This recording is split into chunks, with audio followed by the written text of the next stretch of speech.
¿Cómo está, mi querido doctor? Antes de las Bueno, preguntas ok. en general, Ujú. ¿cómo ve usted en general el proyecto de ley que ha enviado el presidente de la República a la Asamblea? A ver, económicamente lo que he podido conversar con diferentes actores del mercado es que hemos tenido 2 meses de recesión, octubre y noviembre, previo a las elecciones, ¿correcto? Esperemos que este mes de diciembre haya movimiento. El proyecto de reformas, de la revisión que pude dar para estar al día con ustedes, efectivamente no hay nuevos impuestos, no hay un incremento del IVA, un incremento del impuesto de la renta, hay cambios diferentes. No sé si sea suficiente como para hacer una recaudación óptima. Hay un déficit de casi 3.000 millones que deja el 2023. En estos 2 meses, octubre y noviembre, en el sector público también se ha sentido lo mismo, no hay dinero. Y esto va a originar que esa deuda, si no se paga en diciembre, que la veo un poco complicada, la arrastre en el año siguiente, 2024, más el déficit posible que podría haber en ese año. Entonces, alguna parte de esto el proyecto debe ayudar. Se establece que podría recaudarse 2.000 millones de dólares, es lo que se estima. Sin embargo, como tú sabes, todo va a depender puesta la normativa y si es aprobada, esperemos que sí, para la viabilidad de todos, pueda el presidente actual, Daniel Noboa, poder ejecutarlo, ¿no? En la última prensa, en rueda de prensa que dio, efectivamente con su ministro de gobierno, señalaba la intención de apoyo, ¿no? Y creo que hacia allá deberíamos ir. Pero vayamos revisando el tema de la reforma y estoy listo para que me hagas tus preguntas, estimado licenciado. El impacto fiscal de ley de eficiencia económica y generación de empleo, ¿hasta dónde es beneficioso o no es beneficioso? A ver, de lo que he podido prepararle, hay tres cosas beneficiosas. Así lo puse como beneficio, tres cosas importantes que ha agregado. Vuelve a apostar a la zona franca para que los actores que se ubiquen ahí tengan 5 años de tarifa de impuesto a la renta del 0 y el sexto año a partir del 15% de impuesto. Recordemos que la tasa es el 25%. Habla algo de las inversiones nuevas enfocadas a las energías renovables, con hasta de 10 años de no pago de impuesto a la renta. Y creo que esto es algo positivo, pero un poco complejo de hacer si no hay inversión, es la deducción de hasta un 90% de los valores que se paguen por concepto de contratación de entre 12 a 500 empleados, ¿no? Entre 18 y 29 años. Esto es lo positivo de la normativa y hay que ver los otros temas. También, no sé, se han podido ver el tema del IVA que podrá recuperarse en los proyectos inmobiliarios, ¿correcto? No define a qué proyectos, altos, medios, bajos, vivienda, proyectos de oficinas, proyectos de edificios, no define cuál. Seguramente eso lo va a establecer el reglamento, sin embargo establece de que debe de cumplir una tasa mínima, una tasa referencial de pago de impuestos para que ejecute la devolución. Esto es algo positivo en el tema general. Y también el tema del no pago de ISD, obligaciones menores a un año. Antes era 360 días, ahora dice que si ingresa dinero por 180 días, no pague el ISD y así sea que la tasa sea mayor a la referencia del Banco Central, el principal tampoco pague el impuesto ISD. Esos son los cambios beneficiosos que yo veo, pero también hay que ver los cambios que generan impacto, ¿no? Entre los que generan impacto, y si me das paso, sigo, mi estimado licenciado. Ya, no, sí, correcto, sí, le voy a ir preguntando en Lo cada escucho. uno de los temas. Sobre la Dele. autorregulación del impuesto a la renta en grandes contribuyentes, ¿hasta dónde es buen impacto o mal impacto? A nuestro criterio, ¿Y cómo va a funcionar? ya, he analizado el tema, es uno punto de los impactos, era un tercer punto de los impactos, ya que efectivamente lo que quieren establecer es de que a través de este anticipo de impuesto a la renta, los grandes contribuyentes paguen un 3%, una autorretención del 3%. Pero hay que encontrar la salida, ¿no? Si yo pago el 3%, le doy un ejemplo, si la retención es entre el 1 y 1,75%, se va a duplicar o triplicar, 3% yo retengo. Yo debo de reliquidar enero del 2024, pago en febrero del 2024, todo lo que vendí en ese mes, 3%. Pero yo lo puedo reclamar en abril del 2025, licenciado. ¿Por qué? Porque es anticipo de impuesto a renta. ¿Por qué lo puedo reclamar? Si ese valor que entregué como anticipo es mayor que el impuesto a la renta, opera la opción de reclamo por pago en exceso. Y yo presento un reclamo al SRI y me tiene que devolver. Lo que a mí me preocupa es que efectivamente los grandes contribuyentes, si efectivamente tienen una base de impuesto mucho mayor, ese crédito tributario lo que le va a generar es iliquidez de 2 puntos porcentuales adicionales. Ese es el único problema. Pero lo puede recuperar. Y liquidez. Correcto. Y liquidez. A ver, en la no práctica, es que lo va a perder. Un gran contribuyente factura 1 millón mensual, por decir algo. Correcto. Tiene que dar del 3%, ¿cuánto sería? $30,000. $30,000. Todos los meses. Al año él coge y tiene, son $360,000 que habría pagado de impuesto a la renta. Correcto. Si a él le toca pagar... De anticipo. Anticipo ya. Si a él le toca pagar 500,000, 140,000 tendría que pagar a fin de año. Pero si él simplemente tiene que pagar 300,000, tienen que devolverle 60,000 después de un año. Correcto. Una vez presentada la declaración en abril, esos 60,000 es saldo a favor, tiene el derecho de reclamarlo y el gobierno tiene que tener el flujo para pagárselo, ya, ¿no? Pero matemáticamente no está todo perdido. El 3% es sobre el valor de la venta. Correcto, sobre el valor del ingreso. Sin ningún descuento. El IVA es aparte, el 12% del IVA es aparte. Y recordemos que eso es de recaudación de terceros, no le pertenece a la empresa, para hablarlo de manera rápida y directa. Pero la empresa es un agente retenedor. Un agente de retención, factura el IVA y recauda, si es un agente de percepción. O sea que al mes tendría que entregar lo que no es de él, de $1,120,000 del IVA, más los $30,000 del impuesto a la renta, más o menos así. Excelente cálculo. Así es, sería 120,000, 150,000 mensual debería entregarle al Estado por concepto de impuestos. Las empresas y las industrias, todas las cámaras que engloban a todo este gran conglomerado, 8 y 12, ¿qué han dicho hasta el día de hoy sobre este tema? Bueno, realmente la norma entró el 27 de noviembre, estimado licenciado.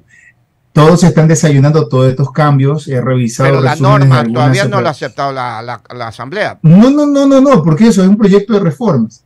Obviamente que el 27 de diciembre, en 30 días, debería pronunciarse, dándole paso a esta reforma tributaria.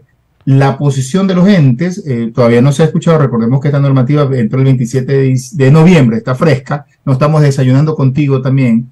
Va a ser que efectivamente va a generar liquidez. No tuve una entrevista en la mañana, 7 a.m. previa a la tuya, y efectivamente la posición es que va a generar liquidez en ese mes. Pero si tú ves matemáticamente, no ha habido incremento de impuestos, licenciado. No ha habido incremento de impuestos, no se incrementó el IVA, no se generó un tema del ICE, no hay cosas nuevas, pero sí hay modificaciones importantes que hay que tener en cuenta, producto de que en esta normativa también se agregaron cosas que no se la comentan, ¿no?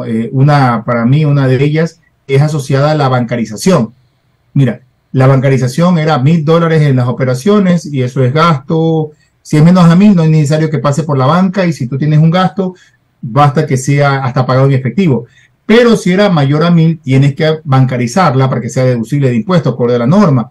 Ahora ya no es 1,000, ahora es 100 con este proyecto de reforma. Date cuenta que están cada vez tratando de minimizar el pago a nivel de efectivo por el tema de muchos factores asociados al lavado de activos, al incremento ilícito de patrimonio y demás. Doctor, podríamos hablar 8:14, abogado John Hidalgo, consultor económico y tributario, 8:14. Podríamos hablar tranquilamente de una de cal y otra de arena en este tema. Yo considero que las normas que están agregando, y no hemos revisado aún hemos revisado ya las de beneficio, que son 3 para mí a nivel importante. Hay que ver también los impactos. Yo creo que una de ellas es el tener mayor control. Con el tema de bancarización, lo que hacen es que tú te formalices mucho más, pagues impuestos. Si entra en el sistema financiero, ese dinero se contabiliza, se controla, y automáticamente el otro, que a veces te paga en efectivo y no lo quería registrar en el banco, registrarlo en el banco, el Servicio de Rentas Internas tiene la capacidad de establecer que si no es deuda, es ingreso. Y ese ingreso deberías tú pagarlo a nivel de impuestos, que es la parte que algunas personas que manejan la parte informal desconocen el uso de la banca, que también es una medida para establecer cuánto dinero tienes y cuánto de eso representa ingreso. Ahora, sin embargo, también hemos hablado de grandes contribuyentes. ¿Todo el mundo tiene que pagar el 3% anualmente? No. Los grandes contribuyentes tienen una medida de nivel de activos, nivel de ventas. Tú hablaste claramente de una empresa que vende $1 millón, entraría a ser un grande contribuyente porque el cálculo es de entre 4 y 5 millones de dólares de 8.16. Anuales. Sobre los precios de transferencias, abogado John Hidalgo, ¿qué nos puede comentar? ¿A quiénes afecta? ¿A quiénes nos afecta? ¿Es bueno, es malo? Ya, lo que tratan ahora con precios de transferencia es priorizar las operaciones internacionales, ¿no? De lo que estamos viendo, eliminan aquellas barreras de cálculo y lo que establecen es control y medida. Yo lo que revisé no es de preocupación, sin embargo sí de cumplimiento, cosa que yo creo que efectivamente es un acierto controlar las operaciones internacionales que tiene Ecuador con entidades de afuera, inclusive también el tratamiento de las transacciones locales que un poco se descuidan y poder medir que efectivamente se den a precios de plena competencia, que sea justo las transacciones que se operen. Uno también de los cambios que hay que tomar en cuenta, licenciado, es que no se ha mencionado un poco también sobre el tratamiento de la venta de bienes inmuebles. Antes usted podía vender bienes inmuebles destinados a la vivienda, ¿no? Dentro de un plazo de 5 años. Antes era indefinido, ahora te ponen un máximo de operación en este tipo de ventas a nivel personal. Entonces, solamente durante 5 años podrás hacer esa operación. A partir del 6º año, si ya tienes una vivienda, esa vivienda ya grabaría o pagaría impuestos. Estos son los cambios que se dan con el ánimo de recaudación. Yo creo que la medida... Pagar impuestos a la vivienda, ¿cómo es el asunto? Me compro una casita en La Joya que me costó $100,000, por decir algo. Correcto. ¿Qué pago en estos momentos por esa casa? Nada, tú compras la casa, pagas el valor de la casa, la entidad inmobiliaria, esa venta es ingreso gravable, pero resulta que tú tienes la casita y la quieres vender. Allá, en el momento que la venda, ¿qué ocurre? Tengo que pagar el impuesto de la renta. Pagarías el impuesto de la renta, pero dentro de un plazo de 5 años, es decir, durante tu operación que tengas tu casa y si es para ti, te establece que esta opción de vender casa o vender tu casa antes estaba libre, podías hacerlo siempre, pero ahora te limita en un tiempo o un periodo de la venta ocasional de vivienda. Entonces, esa pagaría, pues, ¿no? Ya, a ver, 5 años. Me gustó una casa más grande, por aquí por allá, me vale 200,000, esta de aquí la voy a vender en 150,000 porque me subió, etcétera, etcétera. En 5 años no pago nada. Pero si la vendo a los 7 años, tengo que pagar un impuesto a la renta. Es todo lo contrario. Es decir, si tú la compras y la vendes en el mismo momento, estás haciendo una actividad inmobiliaria sin querer. Pero si estás en tu casa 5 años, del 6º, 7º la vendes, no habría problema.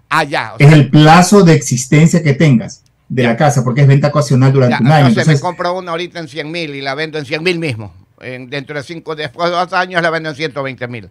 Perfecto, no hay problema. Pago el impuesto a la renta, ahí sí. Ahí sí, a ver, si tú la compras ahora y la vendes el año siguiente, pagarías. Esa es la interpretación. Está bien. Pero si te quedas viviendo 5 años en esa casa que es tuya, exactamente. Esa es la mecánica de la norma. ¿Y cuánto sería el impuesto a la renta por esa venta? 25% la tabla progresiva. Si la utilidad de la venta de la casa, un ejemplo, era 100, pagaste 20,000 y la vendiste en el año siguiente, esos 20,000 pagaría sobre la tabla progresiva. No el capital, sino la utilidad de la que paga el impuesto. Me parece así es, la plusvalía por la venta de la casa. Abogado. Una cortita, mi querido doctor, a propósito de este tema. ¿Esto qué relación tiene que ver con lo de la segunda venta que estaba grabada? Anteriormente uno podía en un año, como venta ocasional, actualmente yo tengo una casa y la vendo una casa, ¿no? En este año yo podía hacer lo mismo todos los años. Venta ocasional durante el primer año, hablándose ocasional una. Entonces yo podía tener la operación de comprar una casa ahora y en el año siguiente venderla y no pagaba. Ahora tratan un limitante, que pasen 5 años como mínimo para yo poder vender esa casa o las casas que yo tenga. Y no pago que tratan de que sean de uso de vivienda real, porque se interpreta que año a año te dedicas a esa actividad de vender una casa, porque la venta ocasional para mí es una en el año, eso es lo que señala la norma, pero realmente el que se dedica a esta actividad no vende una casa en el año, ¿correcto? Vende casas todos los meses, esa es mi actividad, por lo cual ese pagaba impuesto a la renta.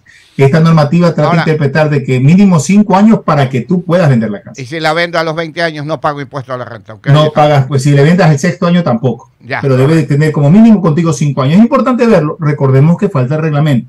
Ahora, hay muchos errores, puedo hablarlo de manera muy abierta, en la ejecución de este proyecto de reforma. Se ve que fue hecho al apuro, porque efectivamente tuvo poco tiempo. Hay muchos errores que le va a tocar corregir para que la Corte Constitucional, que la toma como ley de urgente, hay un fe de ratas en algunos puntos, porque está ingresos exentos en gastos no deducibles. Hablaste de precio de transferencia, licenciado, y se pone un cambio que estuvo ya puesto sobre la exoneración de no ser el estudio de precio de transferencia. Entonces hay muchos errores que deben de corregir ese proyecto de reforma. Le digo porque lo tuve que revisar en detalle para estar con ustedes el día de hoy. Abogado León Hidalgo, sobre el impuesto de la construcción.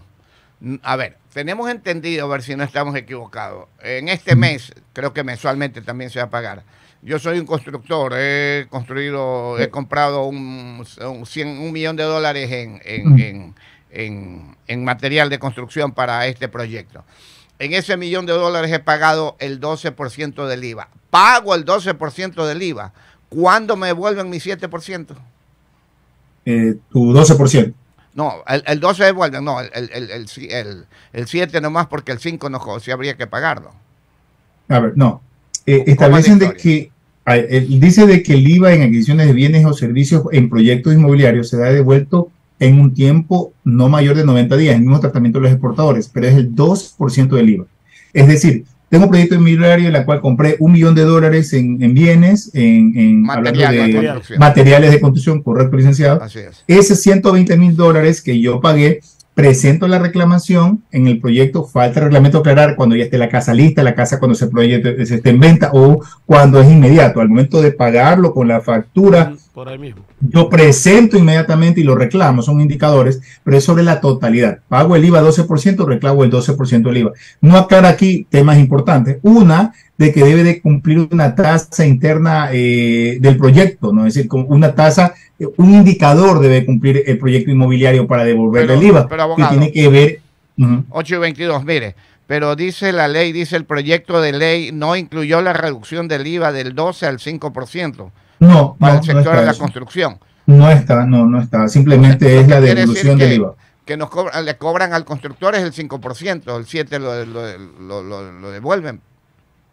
A ver, la normativa habla del 12%. Te dice de que el IVA será devuelto el 12%. Ahora, la tasa del IVA al pago, correcto. Pero ese IVA será devuelto en 90 días. Ya. Ahora, usted habla de la tasa, que es otra cosa, ¿no? El IVA que se pague en la operación. A ver, ahí estamos confundidones. 823. Dígame. Tenemos entendido, no sé si estamos equivocados, pagamos 120,000 por $1 millón de dólares en IVA. ¿Nos devuelven los 120,000 a los 90 días? ¿O nos devuelven el 7%? Y pagamos el 5%. La normativa trata el 100%, estimado licenciado Vicente. Son 120,000, la totalidad tendrá que devolver. Habla de pago parcial. Dentro de las declaraciones en campaña, el presidente Noboa, él decía que iba a cobrar el 5% a la construcción. No hay un cambio de la tasa. Yo revisé y si yo me equivoqué, no he visto que haya tocado la cambio de la tasa impositiva. Te la puedo revisar. Los datos que yo tengo aquí dicen lo siguiente, ¿no es cierto? El proyecto de ley de Noboa no incluyó la reducción del IVA del 2 al 5%. Exacto, no lo incluyó. Está correcto. Así es, se mantuvo el 12. O sea que devuelve el 12. Así es, se nos viene el tiempo y hay bastantes cosas, mi querido abogado. 8:24. Sí, sobre los beneficios, el beneficio a inversionistas a través de la residencia fiscal, ¿qué significa esto?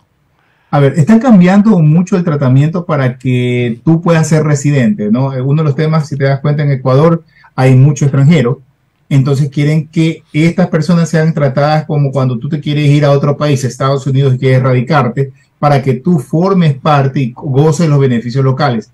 Yo no sé, como la forma ha sido tan informal y aquí no hay un control migratorio, sea viable. Eso me tocará ver, porque también la tasa impositiva local es alta, licenciado. No sé cuál es la... Yo también me quedé un poco con inquietudes, trato de entender el propósito, pero realmente al ser un mercado, por ejemplo, Venezuela, Ecuador, no creo que sea. Me imagino que debe ser inversionistas extranjeros, pero la tasa impositiva de Ecuador podría ser muy alta con relación al 15% de participación de trabajadores que se paga con relación al impuesto. Obviamente, las tasas impositivas en otros países llegan al 60, 40%. Sigue siendo Ecuador una tasa baja, inclusive con el 15%.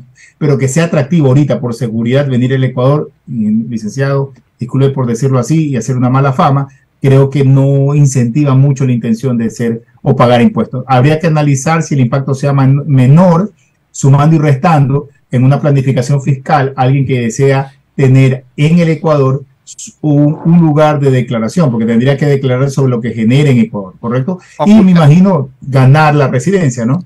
Ocultar patrimonio. Eso será sancionado. ¿Qué significa ocultar patrimonio? 826. Recordemos que hace muchos años atrás, en el gobierno de Lasso, se estableció tratamiento, o previo al gobierno de Lasso, de que se declare el patrimonio o los activos en el exterior, ¿correcto? Se dio ese tiempo para que se ejecute. Entonces, el tema de la declaración patrimonial y todos estos requerimientos son con el propósito de tener claro cuántos son los activos de las personas naturales, porque aunque yo tenga información internacional que está manejando el SRI con otros estados, hablando con su homónimo Servicio de Rentas Internas de Estados Unidos, de Europa, hablándolo de forma general, tienen la capacidad de también conocer. Sin embargo, la intención o propósito es que nosotros como contribuyentes declaremos nuestros activos en el exterior, que ya es una medida o un cálculo. Tengo entendido que en el año 2024 vendrían las determinaciones de esos activos al exterior no declarados, con información internacional. 827, conversando con el abogado John Hidalgo, consultor económico y tributario, sobre los incentivos para los proyectos de energías renovables no convencionales. Ya, ese es uno de los puntos que le quería decir. Da una exoneración de 10 años, y esto es, si tú ubicas esta energía fotovoltaica, lo que puedes poner en 2 techos. Así es. ¿Ya? Si energía tú inviertes, solar y eólica. Perfecto. Entonces, si tú inviertes en ello o una empresa viene acá, puede darse. Para mí es un tino acertado. Hay muchas compañías locales que ya están brindando el servicio, tienen ya algunos años, te diría un camino de 5 a 8 años en el mercado local, y que ya están haciendo esa opción y que viene a ser un buen beneficio para aquellos que hagan ese tipo de inversiones locales, ¿no? Ahora, esto aplica 100% a la industria. Correcto. 100% a la industria. 827. ¿no? Yo creo que es algo positivo. Se nos vino el tiempo. Zona franca es lo único que queda pendiente, ¿ya? No, sobre los beneficios tributarios y dan becas estudiantes. No, no existe, no se ha puesto eso. Sí, ahí está. A ver, ¿dónde? Yo ya lo revisé, a menos que se me haya pasado. Becas estudiantiles, no vi, a menos que sea una normativa fuera de la ley a nivel de exoneración de pago de impuestos. Dentro del régimen tributario eso no está. Dentro del régimen tributario eso no está. Pasemos eso a ver qué pasa. Déjeme, espérese, son 10 beneficios, ya tenemos la de sistema de estabilidad tributaria. ¿Qué significa? Ya, la idea es eso, lo que conversábamos. Ya pasamos esa pregunta. Ajá. Sí, correcto. La otra, vamos a la 9ª para terminar, que sería... Aquí hay una, las retenciones en la fuente de emprendedores. ¿Te acuerdas los negocios que se constituyeron por el tema del RIMPE, ¿no? RIMPE, allá iba el RIMPE, ¿qué significa? Ya, lo que ocurre es que normalmente en septiembre, en el año pasado, se dispuso de que si tú le compras a este tipo de negocios catalogados como RIMPE o emprendimientos, estos negocios cuando te paguen y si usan la banca, tú no le retienes nada, ni IVA ni retención en la fuente. Imagínate, extraordinario. Entonces, a ver, repita la figura, 829. Ya. Si tú bancarizabas toda tu operación con una empresa que se dedica al régimen RIMPE de emprendimiento, esos negocios de hasta $300,000, y si yo operaba con él y le pagaba 20,000 y en vez de pagarle con un cheque general, lo hago por transferencia bancaria, pago de tarjeta de crédito, todo lo digital, automáticamente yo me exoneraban de que la otra compañía que me compraba retenerme el IVA o hacerme retención de impuesto a la renta. Imagínate, no había retención. ¿Y ahora? Pero ahora ese inciso se eliminó. Entonces volvemos a lo nuevo, seguramente ya va a pagar, le va a retener el IVA, la retención generaba liquidez, ahora va a generar una liquidez porque ya se acostumbraron muchísimo, pagan por transferencia, es un boom. Ese es uno de los temas no positivos, pero eso también es con el propósito de recaudar más, pues, ¿no? Porque imagínate todos esos negocios RIMPE que usaban esa mecánica de pagarte vía transferencia bancaria o por tarjeta de crédito, no había retención en la fuente. Ahora le va a tocar la tarjeta retenerle el IVA, hacerle todos los cálculos asociados para cumplir con el pago de impuestos. Es inmenso. Sobre las deudas de terminación, para finalizar, doctor, que el tiempo se nos vino cortito. Bueno, se establece de que si hay glosas fiscales o cruces de diferencias, ya los contribuyentes con estas acciones que tienen pueden cancelar de manera previa. Están haciendo esa opción de que no irse un tema tosco o largo del proceso determinativo, sino llegar a un acuerdo de pago previo o inmediato en estos procesos. Yo creo que se va a dar mucho énfasis a las revisiones para cerrar este 2024, que fue unos temas de los planes pendientes que la anterior administración dejó sobre la mesa, y creería yo que la actual administración tributaria, ahora con el nuevo director, podrían retomar. Tú sabes también que nuevas caras, nuevos personajes, también cambia un poco el enfoque fiscal que se vaya a tomar, mi querido licenciado Osvaldo, ¿no? Doctor, realmente ha sido importantísimo conversar con usted. El tiempo se nos vino cortito, que es nuestro mayor enemigo, y en otro momento lo volvemos a molestar. Encantado, lo veo que tenía preparada la lección. Le mando un fuerte abrazo a usted y a toda su audiencia. Muchas gracias al abogado John Hidalgo, consultor económico y tributario. Muchas gracias, abogado.